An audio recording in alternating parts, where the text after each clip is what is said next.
Emergency nursing is built on the idea that the ED is only one stop on a much larger journey. The patient is assessed quickly, treated, and then referred to the next setting that will provide ongoing care. In reality, the emergency department is a temporary point on the continuum of care. Most patients who come through the ED don't stay. In fact, only about 10% are admitted to the hospital. That means the majority of patients go home or transition into community care, which makes safe discharge planning one of the nurse's most important responsibilities. Discharge planning involves more than just telling patients to follow up with their doctor.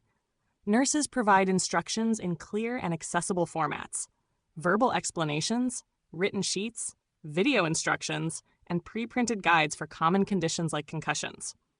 Language interpreters are used when needed, and alternative formats are offered for patients with hearing or vision impairments, such as large print, braille, audio tape, or online video clips. The content of discharge instructions must cover medications, diet, activity level, treatments, and when to call a provider.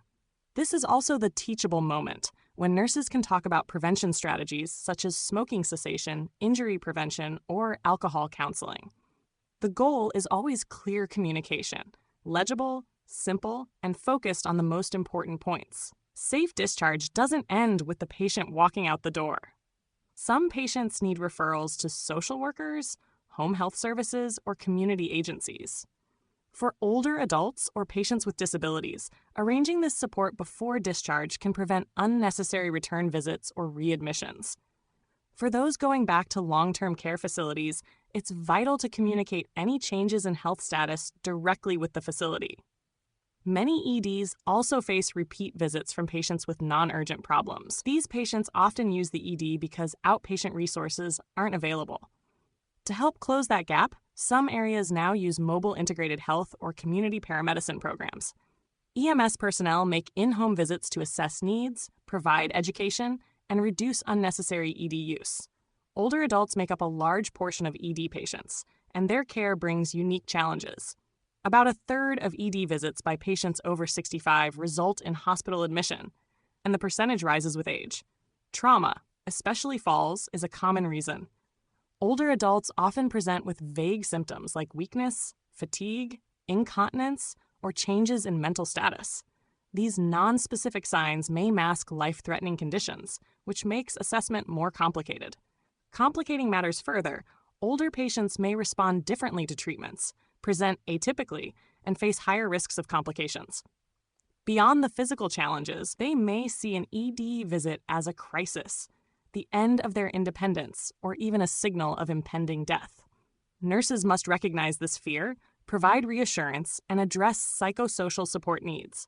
Discharge planning for older adults should include careful assessment of social and financial resources, with referrals to social services or gerontologic nurse specialists when needed.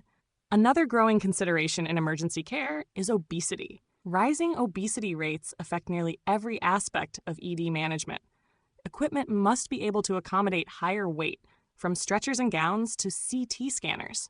Clinically, obesity makes procedures like IV insertion and airway management more difficult. Ventilation is complicated by heavier chest walls, hypoventilation, and sleep apnea. Medication management is also affected. Lipophilic drugs linger longer in adipose tissue, and weight-based dosing must be calculated carefully using ideal body mass. Imaging can be less clear because X-rays may not penetrate effectively. Patients with obesity are at higher risk for complications such as respiratory failure, acute kidney injury, pneumonia, blood clots, and pressure injuries. Severe obesity combined with trauma, such as femur fractures, carries a higher risk of ARDS, sepsis, and even death. Although some of these complications occur later in hospitalization, preventive measures can and should begin in the ED. Encouraging turning, coughing, and deep breathing helps prevent atelectasis.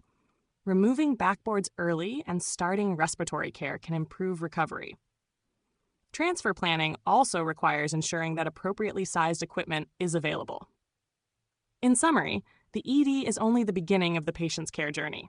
Emergency nurses play a critical role in bridging that transition, providing clear discharge instructions, arranging community support, addressing the unique needs of older adults and patients with obesity, and reducing unnecessary returns to the ED.